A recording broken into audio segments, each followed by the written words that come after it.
Hey, everybody. Hi, welcome to the show today.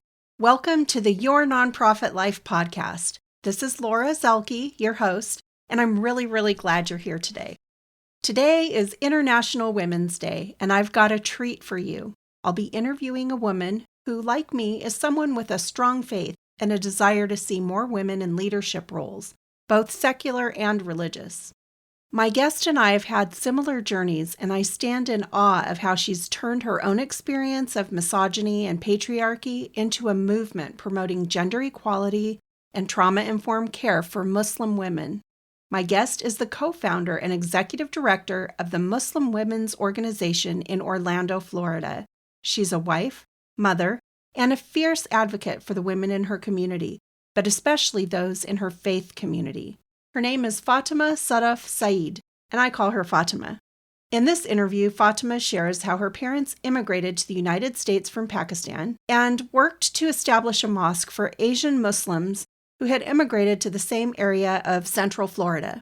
We talk about everything from growing up in the nonprofit world and attending the University of Miami to getting married and being a full-time mom. And from that to starting an organization to empower Muslim women with service opportunities as well as trauma-informed training. We talk about why some Muslim women wear a hijab, why she does, and how wearing the hijab actually changed her life.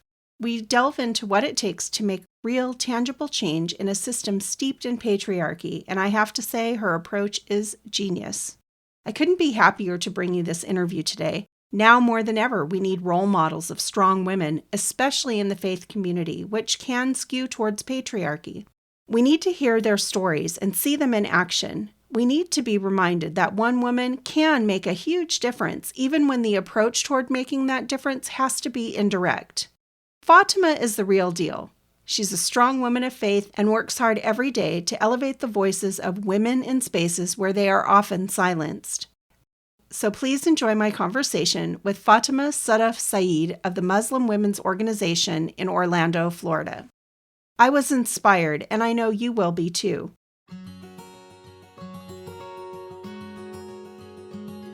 Hey, have you ever wished you could hear some good news for a change? Well, I might have just what you've been hoping for. Welcome to Your Nonprofit Life, where we remove our rose-colored glasses and explore what leaders are actually doing to move their nonprofits from messy to thriving without burning out in the process. I'm Laura Zelke, Director of Member Experience for the Nonprofit Leadership Lab. Join me each week to explore the ups, downs, and whoopsie daisies of your nonprofit life. Let's get started. Fatima, it is so great to have you here on the Your Nonprofit Life podcast. I've really been looking forward to this interview. Thank you. I am so excited that you asked. I've been waiting to have conversations with you, and I just love this opportunity. Thank you, Laura. Well, and our goal is to get this out on International Women's Day 2021. So I just couldn't think of anyone that I would rather interview for this particular day than you. And when we were having our pre-interview conversation, I was so amazed at how much you and I have in common with each other, even though we're from two completely different religious traditions and just our experience in families that were very religious growing up and how that formed us. So I'm really excited to share that with the listeners. And before we get started, I just wanted to ask, you're down in Florida, right? So Yeah. Are you up in the Orlando area or are you down in Miami or where are you at in Florida? I am right in the middle. I'm in Orlando. Okay. Mm-hmm. In Orlando. I heard Orlando is awesome. I'm sorry, I couldn't help myself. During the pandemic, I don't know, but for the most part, yes, it is. It's a fun place, but when, you're in a pandemic, you may not want it to be as fun as it is right now. So, right. Yeah. I was going to say, I think the last time I was down in that area, my aunt and uncle live in Palm Coast. something like that. And while we were down there, we went to the Titanic Museum or the Titanic Experience in Orlando. And my son, he's not as obsessed now as he was when he was younger, but for years, it's all we talked about. And, anytime there was a research paper or, an essay or something that he had to do, it was always on the Titanic. And I think that was third or fourth Titanic museum that we've been to. We've been to almost all of them. So, wow. What was your favorite? Our favorite is probably the one in Pigeon Forge in Tennessee. Yeah. They have the ship built out like half of it, and they have a big iceberg and water. And when you go through it, the first time we went through it, there's actually part where you're kind of walking through and it feels like you're in the ship. And then there's a staircase there, like if you were to go up to the next deck, but water started coming in. Like there was this rush of water coming down the stairs. Now, of course, they had plexiglass there, but it was kind of one of those things that just caught us off guard. And I'm like, wait a minute, what's happening here? So it was very cool. I highly recommend like any of the exhibits. We went to one in Las Vegas. We went to the Pigeon Forge, Orlando, and Branson. But Pigeon Forge definitely by far has the best. No offense to anybody else, but that's the one we like. But yeah, Orlando, I was just kind of teasing because I think the CPAC has been there this week or something. And oh my, yes. My daughter was telling me I just stayed disconnected, but my daughter she had something to say about that. Yeah, it's probably some really good disconnection going. Yeah, I think it would be different living in the city where that event was happening. So before we start going down the political rabbit hole, I want to switch it back over to focus on you because this really is your episode. I want to hear all about your story and how you got into the nonprofit sector. It's intriguing and it's really something I resonate greatly with. Now, at the very, very beginning, I would have given an introduction to you and your organization, but could you just kind of give us a quick overview of what Muslim Women's Organization does? And then we can kind of talk a little bit more about your journey. Okay. Yeah. So I'm the executive director of the Muslim Women's Organization, and our organization provides a platform for Muslim women to make a difference in the community. So it's constantly changing. The needs that we see that Muslim women need addressed, those challenges are changing as society changes, as time changes. So the work we do is pretty dynamic. One year we may be focusing on one thing, another year something else. So this year we've really been trying to have conversations about sexual violence, domestic violence, and even anti-racism and unpaid labor, things like that. So we try to empower women through conversations, through training, through sisterhood on a variety of different issues and topics. Is your organization regional? Is it just basically in the Orlando area, or are you expanding? Is that part of your plan, or what's your footprint like right now? So we are in the Central Florida area. It's not just Orlando. There are probably around 4 or 5 counties in this area that we have women that are part of this organization and involved in some way. We do have other parts of Florida where women modeled organizations after hours. So they're structured more like sister organizations, independently run. We are not legally affiliated. They're not chapters or anything, but we guided them through the process and they are running with it. We are, though, taking a step back, put a hold on all of that and trying to develop some kind of infrastructure to be able to manage that growth because it's necessary. A lot of women reach out to us that they want to do what we're doing. So we're trying to come up with some guidelines and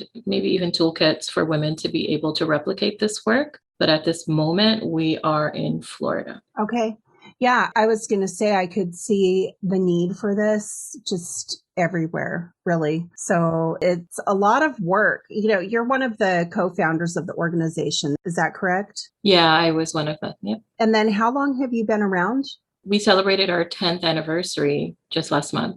Oh, wow. Well, happy anniversary. 10 years old. You're in double digits now. How exciting. Double digits. Yes. I just kind of wonder, it's hard when you have this organization that's thriving and moving and growing to step back and try and come up with the framework so that you can replicate bigger, scaling, right? Scaling the organization. It definitely takes a lot of time. It's not something that's just going to happen without that strategy behind it. Yeah. And we decided that, it came up throughout the years many times, but we decided we can't do that until we first have paid staff, because we were all volunteers for a long time. So we decided pretty early on, when we have paid staff, then we can develop some kind of structure and move forward with chapters, affiliates, or something. But if we don't even have a full-time person managing that, that becomes a liability, not knowing, what's happening in chapters and things. So yeah, we did have to put a hold. Right.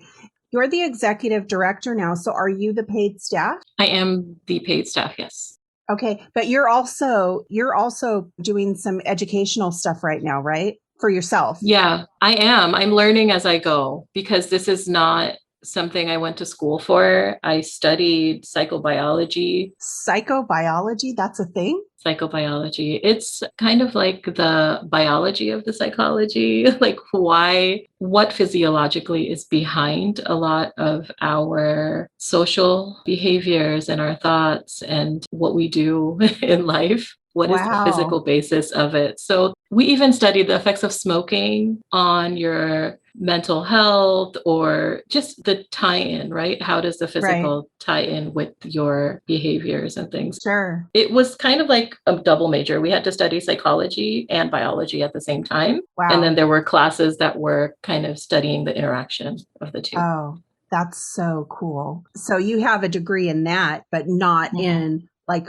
running a nonprofit business. I mean, nonprofits are businesses. It's just a tax status, right? So yeah. So what are you studying right now? So I have used this year to really educate myself. And I am right now enrolled at the Lilly Family School of Philanthropy at Indiana University. And I'm part of a Muslim Philanthropy Fellowship that just started last semester. So it's a graduate certificate with the option to move on to get the whole master's. And there's a cohort of around 20 of us that are part of the Muslim Philanthropy Fellowship. So we are actually taking philanthropy classes at the Lilly Family School, while we also study Muslim philanthropy and its history and humanitarianism and all kinds of things. It is fascinating. I'm like finally learning things that I can apply in my work, and it's just been amazing. I'm curious. So I have to ask, how many women are in that fellowship? There's quite a few.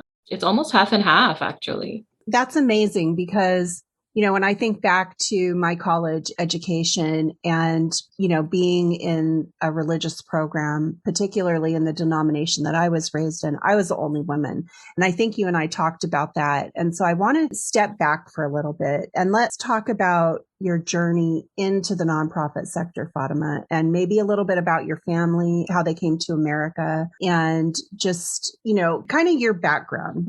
Why don't you tell me about how your family came here to America? Sure. My family was part of this big rush of immigration that happened after the Civil Rights Act. So in the late 60s and in the 70s, a lot of people came from Asia and a lot of different countries in Asia. My dad came in 1970 from Pakistan. He was a geologist. And he settled in Florida. And once he settled in Florida, he went back, got married to my mom, and brought her here. And all of my siblings were born in South Florida, in Hialeah, other than me. I'm just 11 months younger than my brother. And my mom was like, there's no way I can raise two kids, manage two babies at the same time. So she went back to Pakistan to have me. And the rest of my siblings were born here. So I unfortunately cannot be president, but I've been here my whole life. So my family, when they first came to Florida, my parents, there were some Muslims that came at that same time. Actually, my dad had a lot of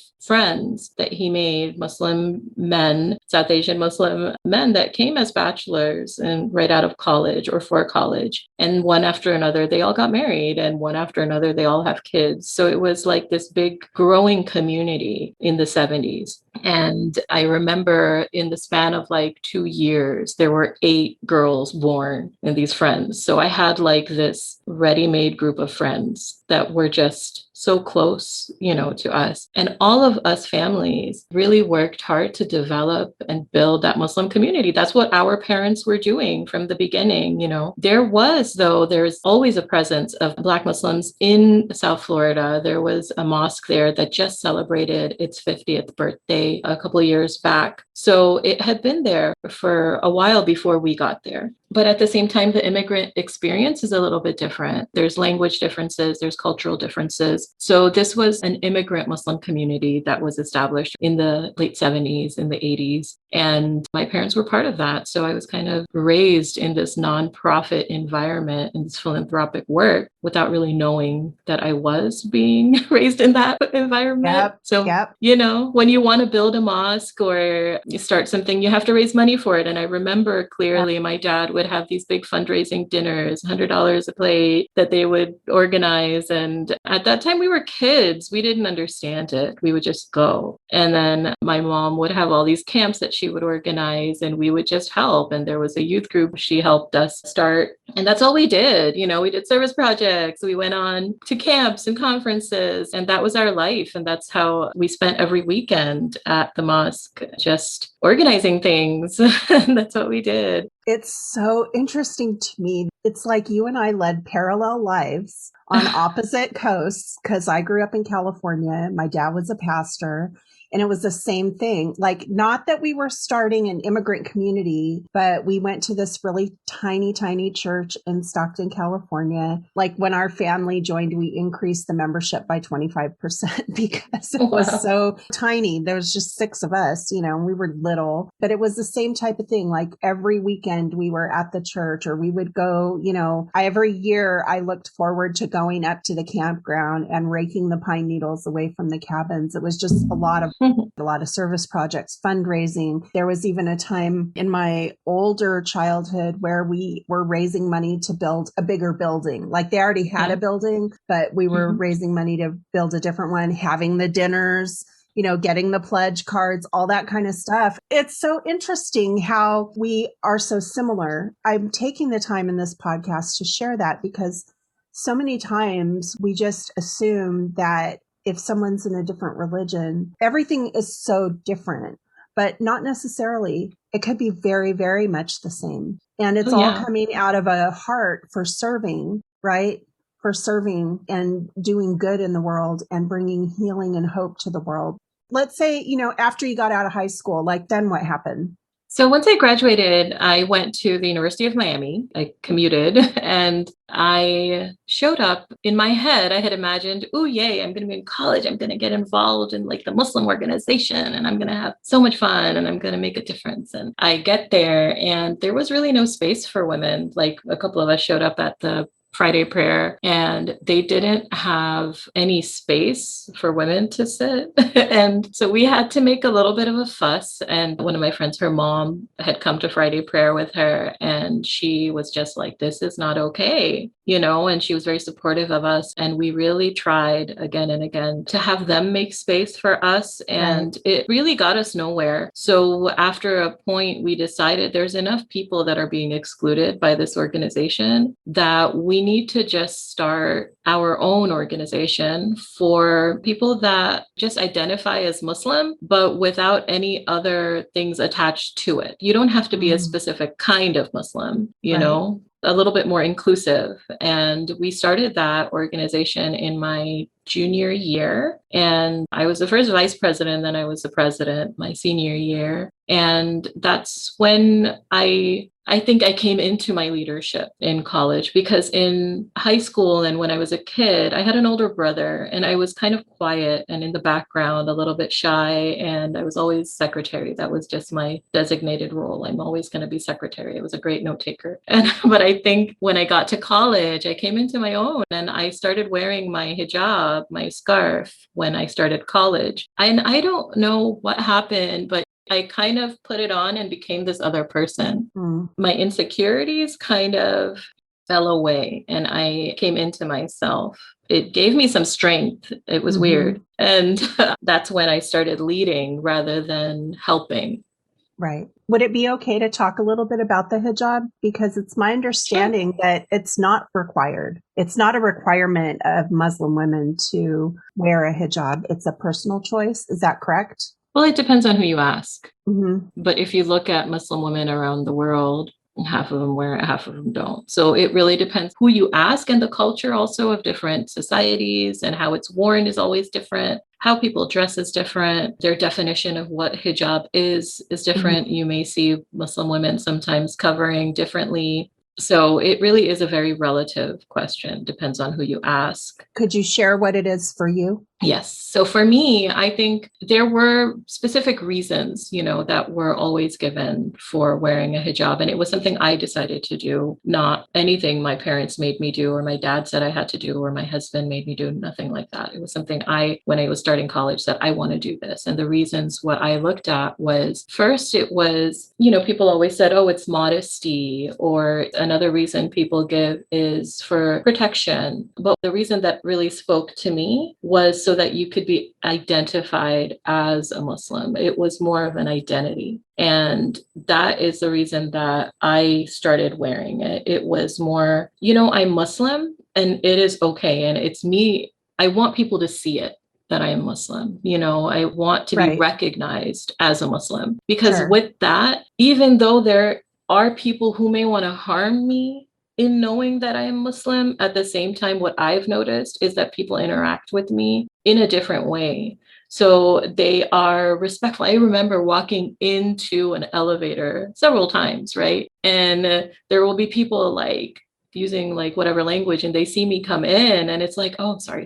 And they just behave differently. And I feel like I've been treated with more respect, and people acknowledge that you are a woman of faith, right? And it was always empowering for me because it was something that was mine. It was my decision. It was never forced. And that's why I started doing it. And it really made me not worry about my hair or my anything. I was just myself, and it was more about my voice and what I could do and what I could say. Yeah. Thank you for sharing that, because I think that one of my goals in this podcast is that it's educational. And, I believe that the more we understand about each other's religions and faith experiences and just experiences in life, it really helps us interact with each other with more compassion and more support. And I have to say, when you're talking about your experience at your college, having this idea of what it was going to be like because of the family that you were raised in, right? And the community that you grew up in. And then you go down to college and you see that there's not room for you at the table, and how that made you feel.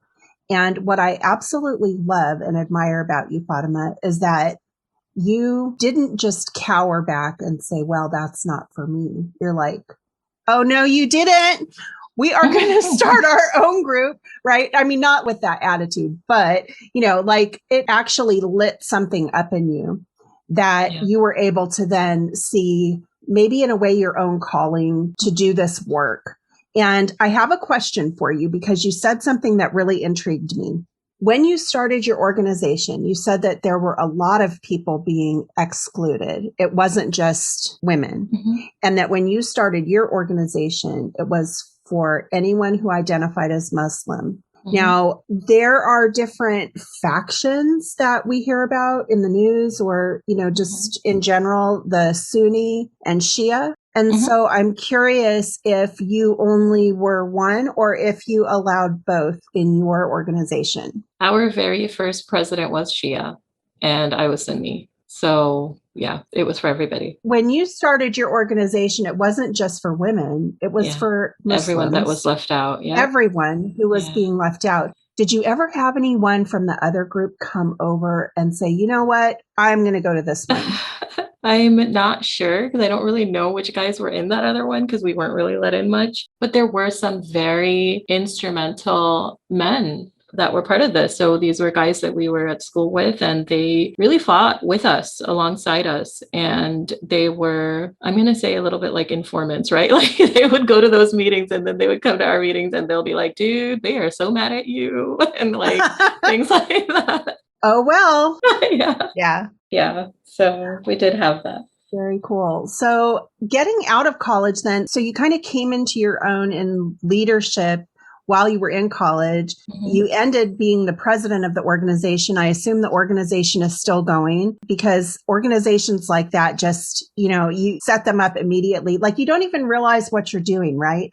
And yet you've set up this organization. It's probably still going to this very day. I have something to say to that. So what happened actually, because I know my family's still in Miami and I know some kids that go there or have been there. And after we left, I think what happened is people didn't realize the struggle that we went through and why we established a different organization on campus. And a few years later, new kids came in and they were like, why are there two Muslim organizations on campus? We should just bring them together and they should be one organization. We need to have unity, things like that. So now they actually joined and became one organization after a few years. And there was some problematic stuff along the way, because then you have that one group of people that did not have this open mind, kind of trying to work with people that did. And there was, I hear, tension along the way. So it looks very different now than it did then. So now it is one organization with those two combined, but it's a different style of organization, I think.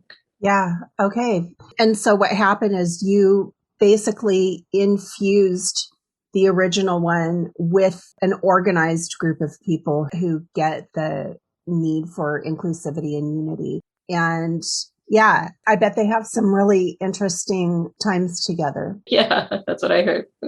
It's not easy and it takes a toll on you. To always be butting heads with people. And it does. Like we tried, right? So there comes a point that you decide, you know what? You do what's good for you and I'll do what's good for my people, right? So it's okay to do things separately and differently, as long as we're not hateful to each other and harming one another and trying to shut each other down. You do you, I'll do me, and we're good. Yeah. I feel like there's value in that. It reminds me when I was in seminary, I had majored in religion in college. And then when I went to seminary, I had observed that really I was one of the only women in the programs I was in. And so all the guys, they were all married. Their wives were home having kids. And the husbands were going to class every day and learning so much. I felt like their wives were being left behind. And so I actually created a certificate program when I was in seminary that the wives could come take classes just, one night a week. But if they did it over a 2-year period, they would get a certificate, and they would also get to meet the professors, because we could have the professors come in and teach a class. They would learn vocabulary that their husbands were using, a way to elevate women, elevate the conversation at home. It was all about like keeping that relationship with the husband so that what the husband was learning, the wife wasn't completely in the dark about. Does that make sense? It was academic. Wow. And it's still going. But what happened is a few years after I was gone, they wanted to take it to all the different seminaries. So there's like 6, I think, is Southern Baptist. And they put the program out. And then the conservatives, no offense to people who identify that way, but they were like ultra conservative, kind of like this conservative evangelical, right wing that you hear about, where they really kind of want to suppress the women. I mean, let's just call it what it is. They came in and took it over, and they changed the name, and it ended up being more like How to Be a Good Pastor's Wife than the academic aspect of it. Like it completely shifted. So it's kind of the same thing where, it's still going, but it kind of got back infused in with a lot of the misogyny, and patriarchy and that type of thing. And so, we do what we can when we are in the places that we are. And I'm curious what happened then after. So you left college, the organization went its own way. Same thing, like I left seminary, organization did its own thing, or the program that I started. What happened after college? Like, did you go straight into starting the Muslim Women's Organization, or how did that all come together?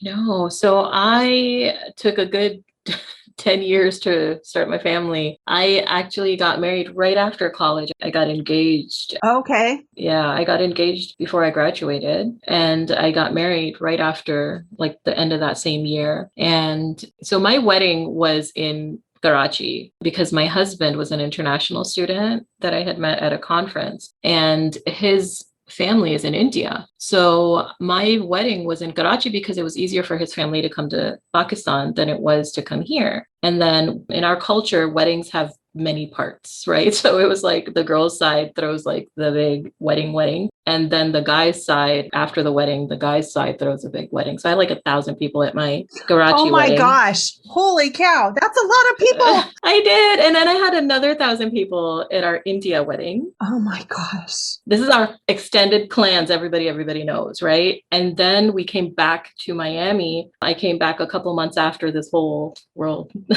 wedding trips, and I was pregnant with my daughter. So we had our big 1,000 people Miami wedding reception. And after that, I got to work raising my kids. And that's a lot of work, and I realized it would be. And I wanted to make that a priority because I saw my mom 100% of the time just be there with our family and get us involved in all kinds of things. And I loved that. So I was supposed to be a doctor. That's what my parents had planned for me, but it wasn't necessarily something that spoke to me. So I chose not to go down that route. And I would tell my mom that, I want to be like you and I want to do what you did. And that's what I did. I had kids. So I had 5 kids. And after my 5th, I really, even during it, in the beginning, I tried to still be like a youth advisor and things like that. When I got pregnant with my 3rd, I'm like, I can't do this. So I 100% focused on my family. And after my 5th kid, I was just like, I miss it. I miss that. I miss doing something more. And that especially, making a difference in my community. I miss it. And especially as a woman, I saw things that were going on and I knew the potential that my friends had to lead because we had done it our whole lives. And a lot of us felt the same way. So a couple of my friends came up with the idea and then we all got together, and at our anniversary, we had a bit of a reunion, and our 10th anniversary had a reunion just kind of going through that day when we all got together. There was a good 20 something women that got together and we're just like, let's do this. What is it going to look like? Who are the officers going to be? How is this going to work? And what are our priorities? And I had some experience. Like initially, I was secretary of that organization when it started. Amongst that group, I was the one that had experience with nonprofits to some extent, right? So I helped come up with the bylaws and what are the officers' roles going to be and get all of that established pretty early on, our mission statement, vision, things like that. So yeah, it was a group effort. And a lot of those women are involved to this day in different ways. I just sit in awe. I love it. So tell us all, when I say us, I'm talking about the listeners, of course. Yeah. What is it that Muslim Women's Organization does? Like, let's get into the deep dive here. What all do you do? Sure. So when we started, it was community service, right? We see a lot of women's clubs around the country, right? That are just women who want to do service projects. So That's how we started. We started with just the service projects, specifically service projects, but also some social gatherings, a little bit of educational things. But it was very much that same women's service club kind of vibe. And we did that for a good 7-8 years. But as we got established, more women started approaching us with different things that were going on, right? And at the same time, in 2016 was the Pulse nightclub shooting that happened here in Orlando. And we started really engaging with different organizations in our own community, not necessarily Muslim organizations. We started engaging with the LGBT community and with social justice organizations. And we were also exposed to a lot of work that's being done nationally by gender equity organizations in the Muslim community. So our world was opening at that time at around 2016, and the election had just happened. So there was this shift within our organization and this really clear understanding that we need to do something more, that there is more, that if we don't do it, who will? So there are issues that are happening specifically to Muslim women when it comes to gender equity. And at that same time, you have Me Too starting up, and all of these things are happening 2015, 2016. And we realized that if we don't speak up and if we don't address some of these challenges, then who will? Like, who will speak up for Muslim women? Who will fill that gap? And if it's not our voices, it will be somebody else's voices that don't represent us. Right. And as women were coming forward with stories of sexual violence or domestic violence, we started thinking about our role as leaders. Like, we had always been an organization that provided a platform for Muslim women to lead, right? We changed what we were leading in, and we decided we need to start working in gender equity. I think we always had this fear if we start doing feminist work, because then there will be some kind of repercussions. Right. Feminism, the understanding of feminism in a lot of religious spaces is very negative, right? Yep. Because Yes. feminism has always been a very white, not necessarily faith-based movement. And there's a lot of stigma and like negativity that comes in that, right? So there was this thought process, like, if we start talking about gender equity, what if people start thinking that we're feminists, right? And there's something wrong with that. In the beginning, those were the conversations we're having. People won't support us. But then at around 2015, 2016, we just grew enough as an organization to acknowledge that, you know what, we're gonna talk about gender equity, because there's nothing wrong with being our kind of feminist, right? Like a Muslim woman feminist who understands all of these identities that we carry. We are women, so we are struggling with gender pay gaps, with reproductive justice, concerns, with everything that women are struggling with, voting problems, all kinds of things are happening that affect us. At the same time, we have this added layer that we're Muslim, right? We have Muslim women on the streets whose hijabs are being pulled off and things like that happening around the country. We hear of it. So as Muslim women, we're being harmed. How do we fix this? Like, how do we not just walk away frustrated and think to ourselves, well, there's nothing I can do about it? Because as women, we have the power to do something about it, right? But you just need somebody to stand there and say, yes, we can do something about it. And we became that organization. I think we stepped into that power that we were building. And we started talking about the things that other people were not necessarily talking about. So for the last couple of years, we hired a gender equity advancement coordinator, is what we called her, from a grant that we got. And it was a part-time role, but what she did is a needs analysis of Muslim women within our community and looked at the numbers. What is happening with our women, right? They're struggling with sexual violence, domestic violence, all of these things at the same rates as women in other faith communities. It's not like Muslim women are being abused more, which is what the media might want you to think. They're being abused like every other woman is being abused, right? And it's not like they're not being abused less either. Yes, it's the same exact thing, right? Because the problem is misogyny and patriarchy, and these things are existing in all faiths and no faith, right? Like, that is the problem.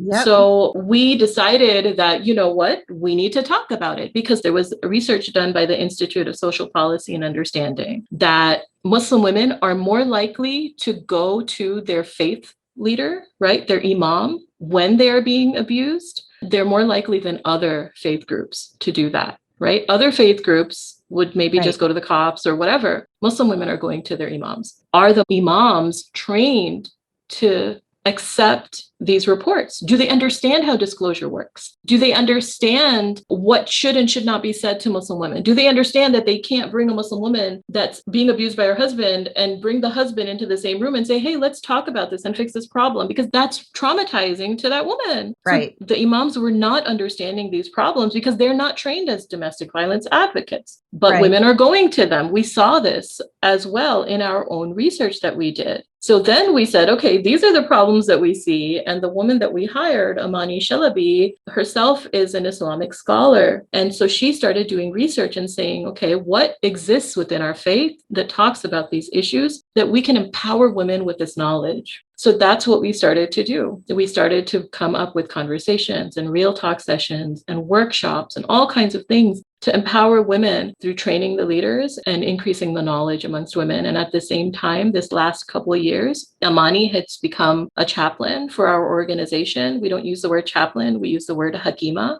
because chaplain has very Christian connotations to it, right? Chaplaincy is a chapel and all that. It's a different kind of word. So we understood that it has to be a little bit different, right? Because the need is a little bit different. And we decided to call this a hakima instead of a chaplain. A hakima is a wise woman, kind of like a sage. And so we are now in the process of training women within our community to be hakimas, so that every Muslim institution has a hakima there, so that women know they don't have to go to their imam. They can go to a hakima who is trauma informed, understands how to accept disclosures, can help you with coping with grief and mental health problems and anything, and direct you to the professional help that you may need. So this is what we've been doing for the last year, is really developing this program, in addition to increasing awareness about all kinds of issues. And while we still do the projects that everybody loves, right? Like feeding people during Ramadan. What we know and understand is that Muslim women all have different passions, different things that they just care about with their whole hearts, but they don't always have welcoming spaces that allow them to flourish and do that, what they love. A lot of times they'll walk into spaces and not feel accepted. And this could be any kind of space. It could be a grocery store. It could be a PTA. I've been in a PTA. They are not necessarily welcoming to Muslim women. They treat you like an immigrant outsider, and they're this white women clique.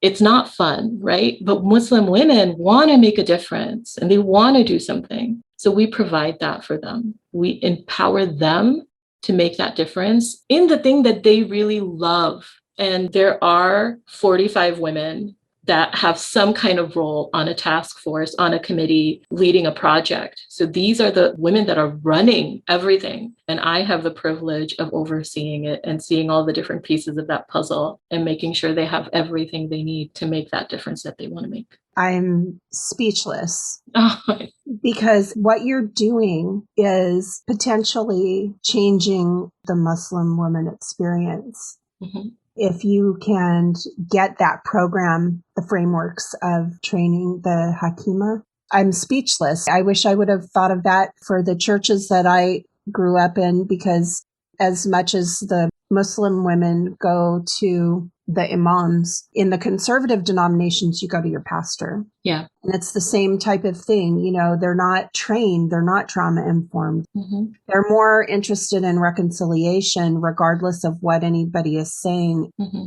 And they're well-intentioned. Yeah. But they have a lot on their plates. Like they have to do all of it, right? These men that are leading our religious institutions do have a lot that they need to manage. So the way we look at it is, let us help you by taking this one thing, the care of women, out of your hands until you can figure out how to really create that mechanism within your organization, right? That's how we're looking at it. How's the reception? Are the imams receptive to this?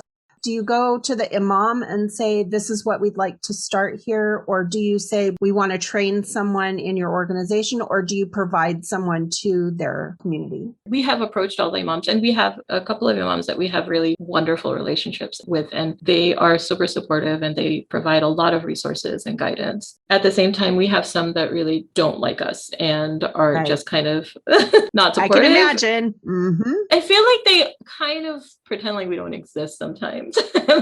But what we've realized is, after a few times of just inviting them and them not showing up and all of this kind of thing, you know, we had a conversation amongst our team. We're just like, why do we have to?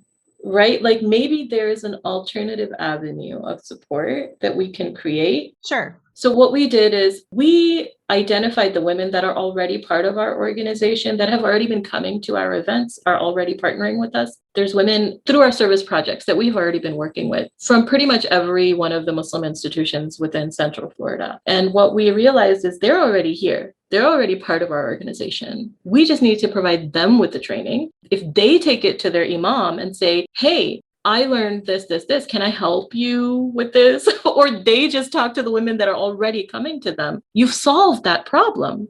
Right. You've done it internally without really having to go through anybody, or without us coming in and saying, hey, we want to provide you with a service to your organization. It's not about that. It's about the women that are already part of our organization, that are ready, willing, and able to receive these trainings, and they're already in that position. Like in our community, we have what's known as aunties that are the ones that if you have a problem, you go to them. Like they're the ones you already automatically go to. And we knew that we already have these women in our community, and these women are already part of MWO. So maybe these women are the ones we need to focus on, and we can provide them with these trainings. And that's what they've been doing. All of these women, we had a good 40 women from different mosques and things come to a sexual violence 101 training on how to accept disclosures. And they loved it because they're the ones that women are coming to when they're being abused. This is brilliant. When the imam is not helping them, they'll come frustrated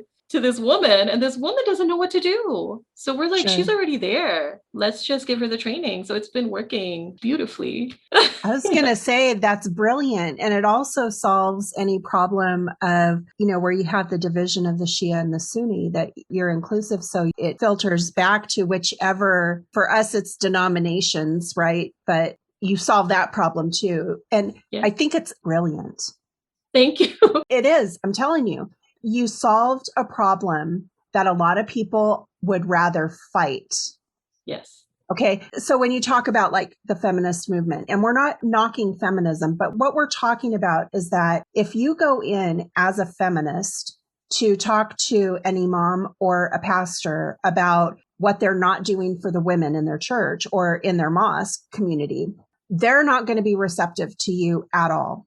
So where there would be this desire to fight the patriarchy, you kind of found a way to still do your work and have it come from within to where they're more receptive of it.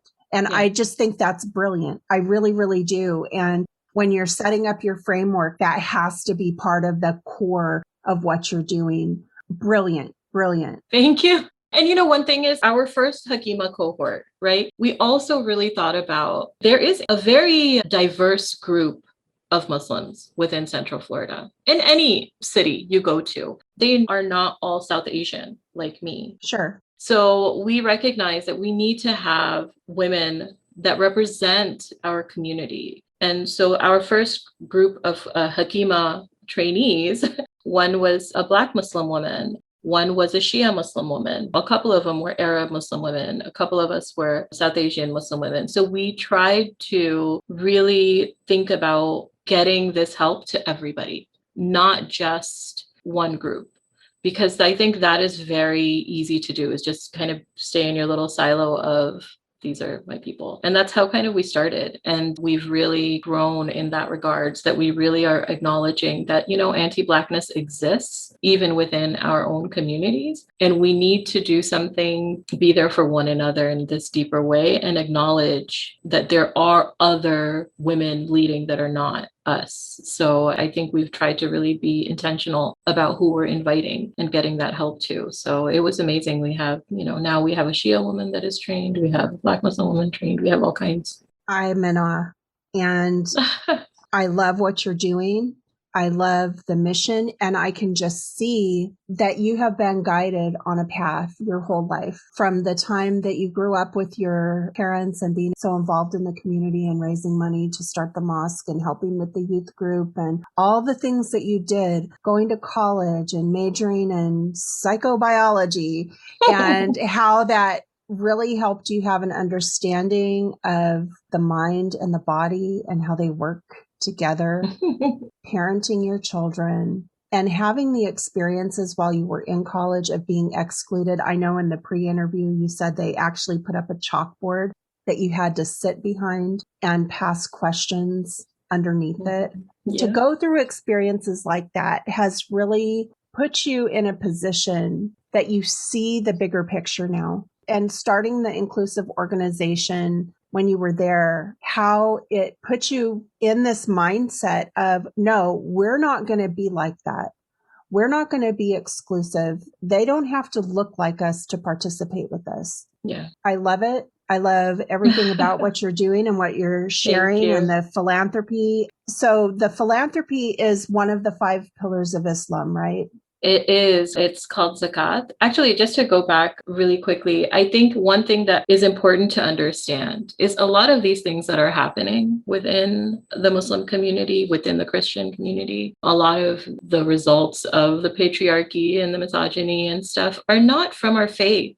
Like if you go back to what the faith says, the faith doesn't, Prophet Muhammad, peace be upon him, did not teach people to treat women this way. Right. He taught the opposite. He brought this really revolutionary form of gender equity. He advocated for women need to have property. Everything I earn, all of the money I earn is mine alone. I inherit, all of these things that came about 1,000 years later in the Christian world were granted to Muslim women, the right to divorce, even the right to an abortion. Like these are things that are within our Islamic tradition that are not understood or talked about even by Muslim women. So I think I have been educated myself over the last couple of years through Amani and through a lot of reading and organizations about what Islam really teaches. And I think that has been very empowering. And that's one thing that we try to share with women, Muslim women, that listen, we are not going against anything. We're bringing you back to what it should have been from the beginning. Right.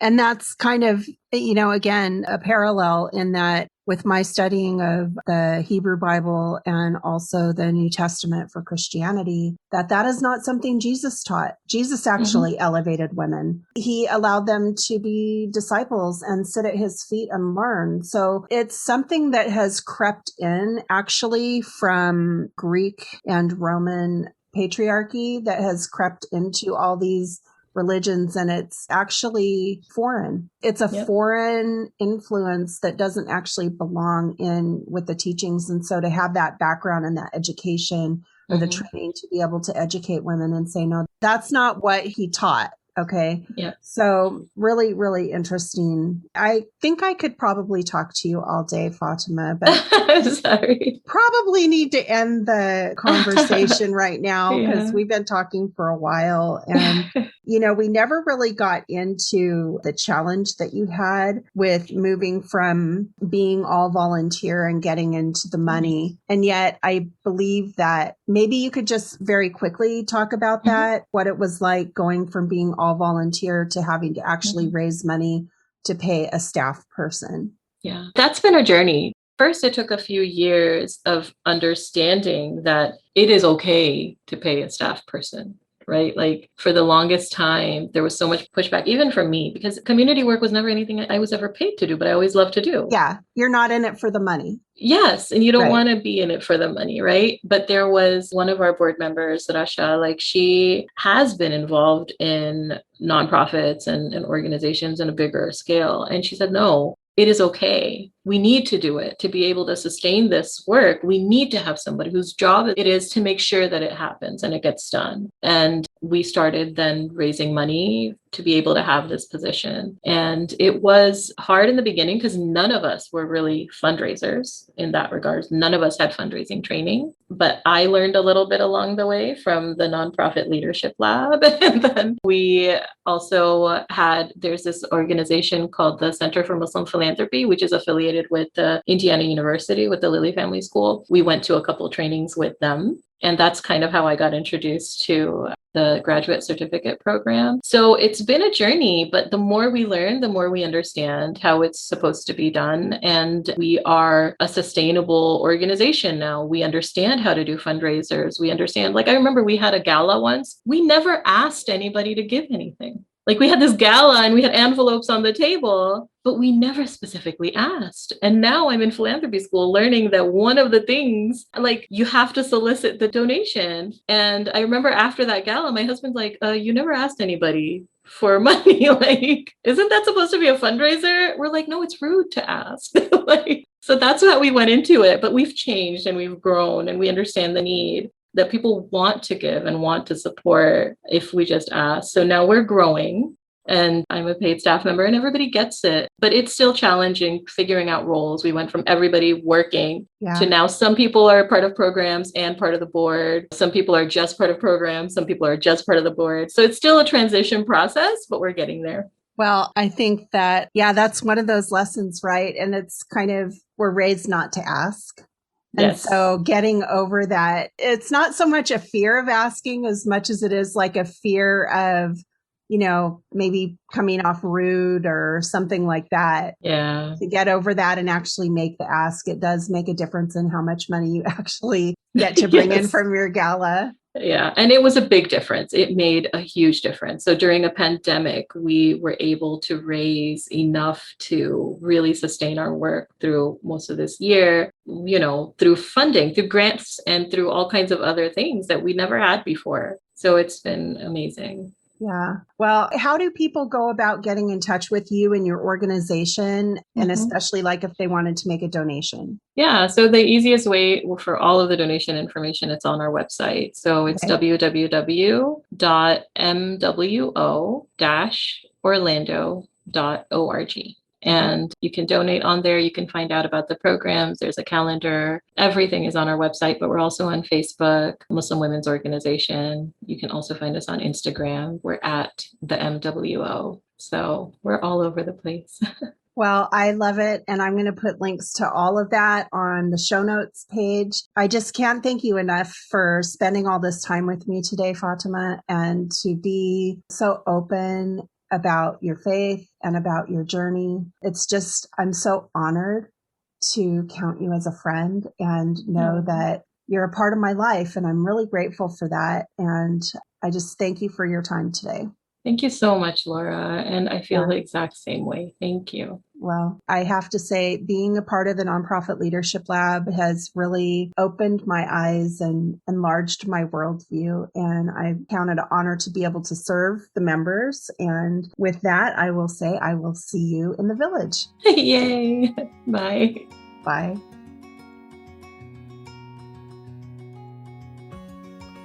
Thanks for listening. To access the show notes or share feedback on this podcast and link over to our socials, visit our website at yournonprofitlife.com. That's yournonprofitlife.com. And hey, if you've enjoyed listening to this podcast, you're going to love The Village. It's our exclusive online community where we take what we're learning in the Nonprofit Leadership Lab and apply it. We take it to the next level with live Q&As, boot camps, online book clubs, and legit support from experts committed to helping you extend your nonprofit life. By the way, since we're just getting started, it would mean the world to us if you'd subscribe to the podcast and leave a great review on iTunes. The reviews will help us get the podcast in front of more people as we try to take the whole sector from messy to thriving. See you next time.